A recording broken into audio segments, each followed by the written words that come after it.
Salve, salve, segunda série, Colégio Estadual Milton Furquim de Oliveira. Vamos para a nossa aula de Sociologia.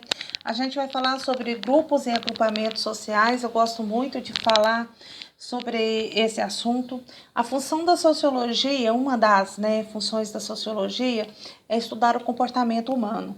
E esse comportamento humano se difunde ou ele fica muito claro quando nós, quanto indivíduo, estamos tentando ser inseridos, ser aceitos dentro de um determinado grupo social. Então, na verdade, nós somos reflexo desse grupo social do qual nós fazemos parte. Então, o primeiro grupo social que fazemos parte é a família, a igreja e a escola. Dentro dessa ordem, esses três grupos são os mais importantes para a formação da nossa personalidade, do nosso caráter, de conseguirmos determinar dentro desse processo, desses princípios, as nossas próprias atividades dentro da sociedade a qual nós pertencemos. Então, nós, enquanto indivíduos socializados, nós não nascemos para ficar sozinho, nós nascemos para conviver em sociedade. Então, o que é grupo social? Então, grupo social é a reunião de duas ou mais pessoas interagindo umas com as outras. Por isso que são capazes de uma ação conjunta atingir um objetivo comum. Ou seja, aquilo que ela determinou que todos ali daquele grupo querem alcançar. Isso é chamado de objetivo comum. A ação conjunta é porque todos caminham na mesma direção.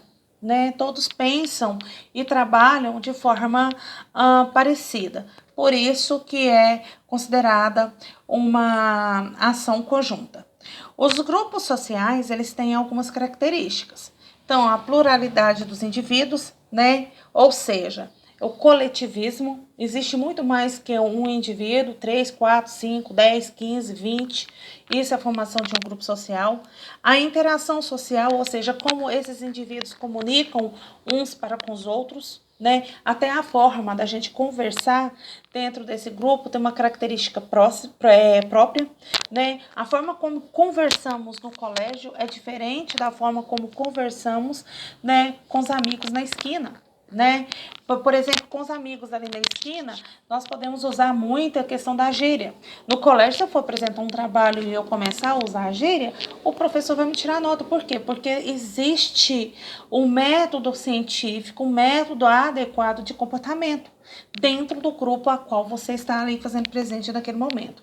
Esse processo também se dá através dessa interação.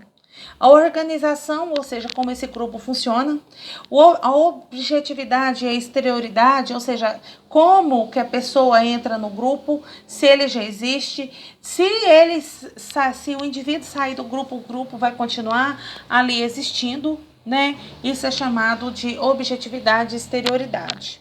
Então, eu vou fazer parte de um grupo social por quê? O que eu quero com esse grupo? Como que eu vou fazer para ser aceito dentro desse grupo? Como que eu vou fazer parte de um grupo sertanejo se eu gosto e se eu me comunico como funkeiro? Então, não tem o mesmo objetivo. Então, isso é diferente.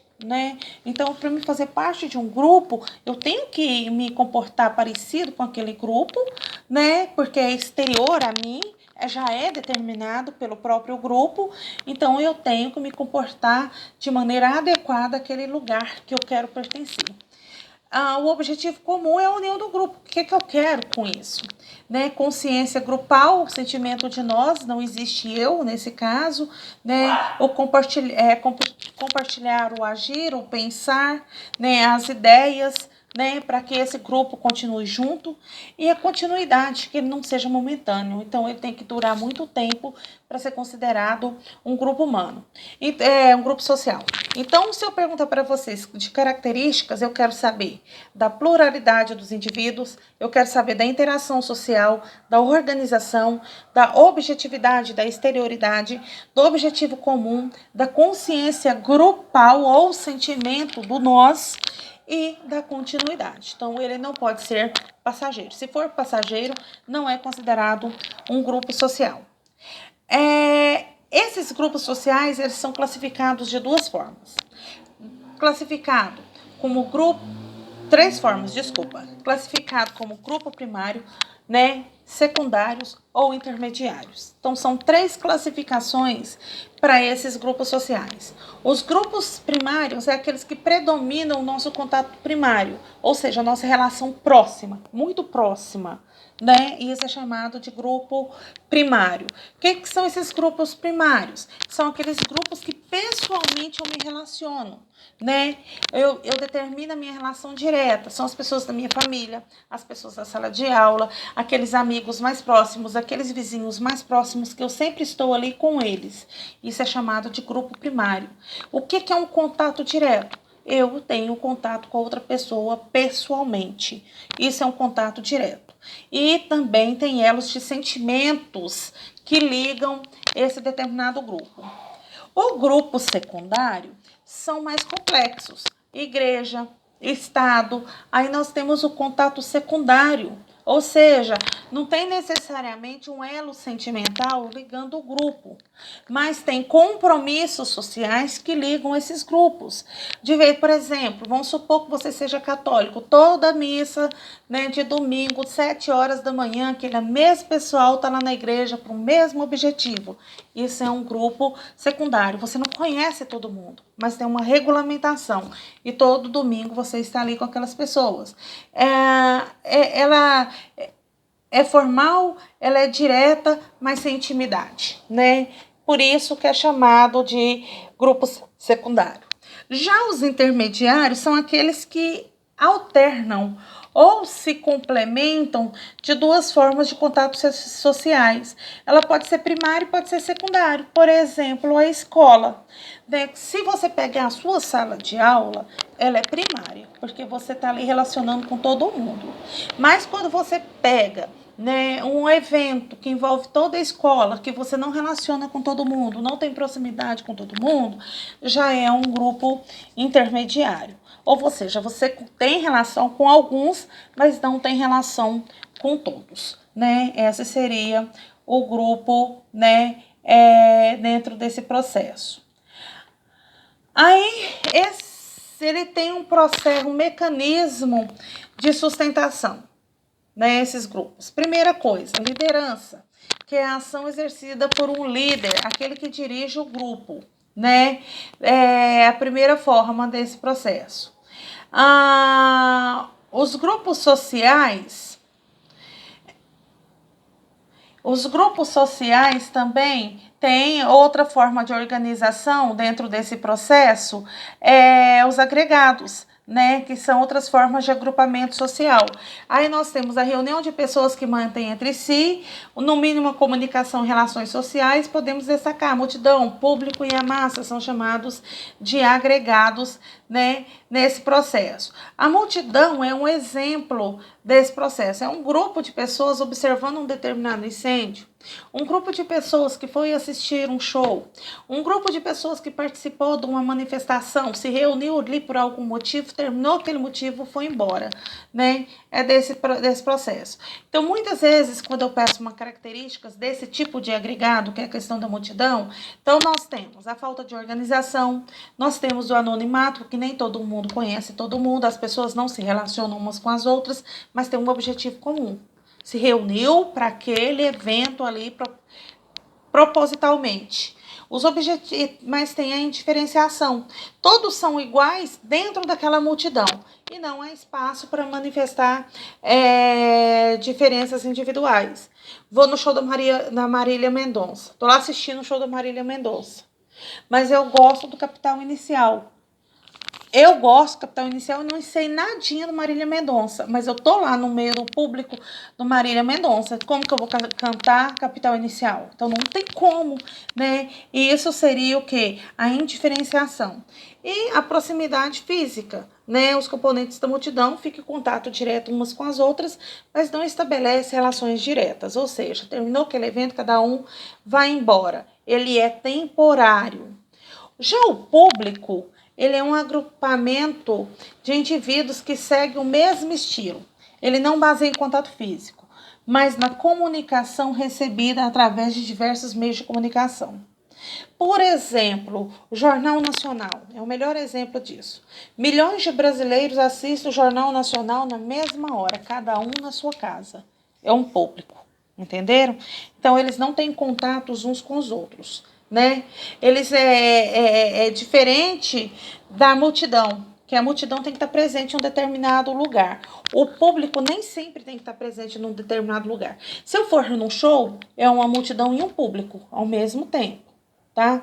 Mas saindo desse processo, né, já não é dessa forma. Porque, por exemplo, se eu vou num jogo, não pode ser classificado como multidão, porque que é uma reunião ocasional. Então, todo mundo reuniu por um efeito comum, que é o jogo. Então, eu tenho um público. O que importa para esse público? A opinião pública, o modo de pensar, de agir, de sentir do público, a integração ali. A massa, ela já é formada, né, por indivíduos que recebem opiniões de diversos outros canais. Por exemplo, assistir o Big Brother e defender um determinado participante lá. É uma formação de comunicação de massa, porque muitas pessoas vão defender aquilo lá porque foi incentivado para aquela única defesa através de um meio de comunicação. Isso é massa. Quanto aos mecanismos de sustentação dos grupos sociais, nós temos a liderança, né, que ela é individual, é aquele indivíduo que vai dirigir o grupo. A liderança institucional normalmente está relacionada ao trabalho, a uma determinada empresa, um gerente é um líder institucional. A liderança pessoal é num grupo, né, na nossa família, normalmente alguém exerce essa liderança com maior efetividade.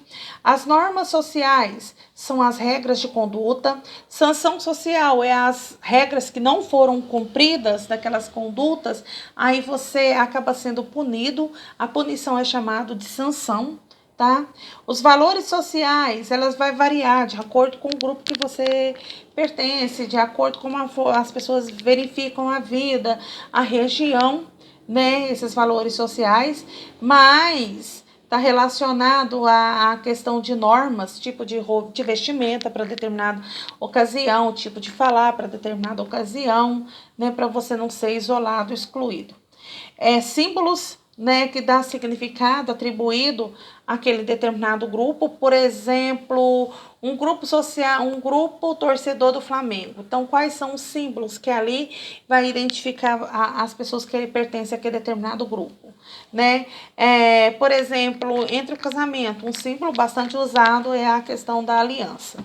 Linguagem, né, também é um conjunto de símbolos, né? As pessoas vão ter um comportamento semelhante, um estilo de falar semelhante e por aí vai. Vamos supor, você está lá no seu grupo, lá na esquina, conversando entre amigos. Aí você vai apresentar um trabalho científico na faculdade. Você não pode apresentar o trabalho científico falando da mesma forma, se dirigindo aos professores daquele congresso, como se você estivesse, né, falando com um grupo de amigos. Então, você vai ter uma comunicação formal. Então, tem todo esse processo. E nos agregados sociais? O que são os agregados que eu já disse, voltando a falar? Os agregados sociais é uma reunião de pessoas que mantêm entre si o mínimo de comunicação de relação social possível. Então, não apresentam organização, são anônimos, possuem objetivos comuns, mas são indiferentes e possuem uma certa proximidade física. E como que é a organização desse grupo social? Ele tem uma estrutura, que é chamada de estrutura social. É a totalidade dos status existentes ali dentro de um determinado grupo, líder, vice-líder e assim por diante.